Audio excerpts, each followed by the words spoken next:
Hey, my name is Chris Boan-Lenzo, and I'll be your instructor for Sociology of Organizations, Living in an Organizational Society. This is just a brief introductory video to introduce myself and just a little bit about the course. We'll get into note-taking in the next one, so I'm going to keep this really short.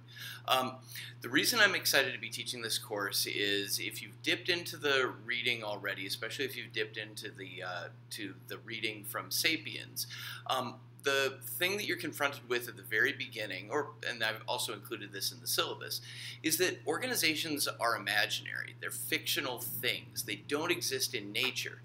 And yet they come to influence a ton of our lives. I mean, you guys are basically jumping through the hoops of getting a college degree right now, which involves doing what a fictional thing, an organization, is telling you to do in order for you to prove to another fictional thing, whatever organization you're going to work with, that you have certain qualities that will make it appealing to them. Again, both of these organizations are fictional in the sense that they are imagined into existence by a whole bunch of people.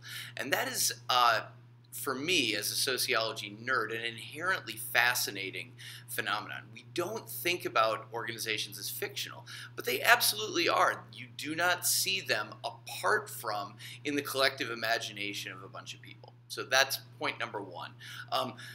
It's important to realize, though, when I say fictional, that's not synonymous with fake. This university has very real consequences for you if you decide to say, well, this is all fake, so I'm not going to do anything. Don't do that.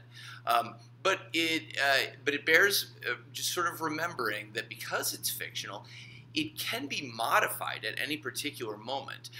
That's going to be a painful reality that we will come back to, hopefully a hopeful reality as well, but a painful reality when we look at the fact that the organizations, the way we have chosen to create them, again, fictional things, but the way we've chosen to create them lead to tremendous amounts of suffering in our society.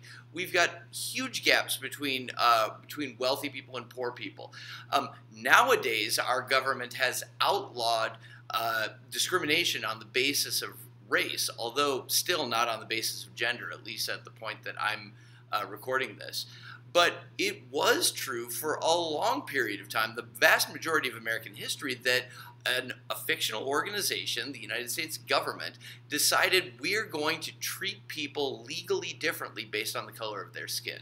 So organizations have a tremendous amount of influence, and a lot of it is relatively bad for people. It bears in remembering that it doesn't have to be that way. We can always change things. All right, so those are going to kind of be the twin organizing principles of this course that I'm going to bring you back to over and over again, no matter what the specific organizations we're dealing with are. First of all, whatever it is, it's imaginary, it's fictional, and therefore we can look at at the way it is set up and say it absolutely is not inevitable that it has to be this way. We could change this to create different outcomes. That's point one. I guess that's point number 1 and 2. Fictional, and therefore we can change it. That's it. Briefly about me, maybe more than you need to know. I actually currently live in the mountains of North Carolina. I was raised in Minnesota, did 2 graduate degrees, one of them in American Studies, which is sort of like a cultural history of America, at the University of Alabama. Moving from Minnesota to Alabama was an insane culture shock.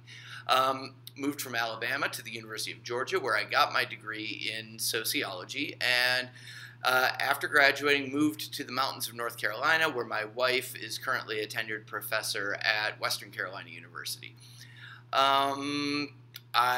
So I'm married, I've got 2 kids, a 13-year-old and a 10-year-old, at least as of the recording of this initially. My interests include, I was a competitive soccer player growing up, played college soccer at Drake University in Des Moines, Iowa. Am still a soccer coach at the youth level, although with a competitive club team.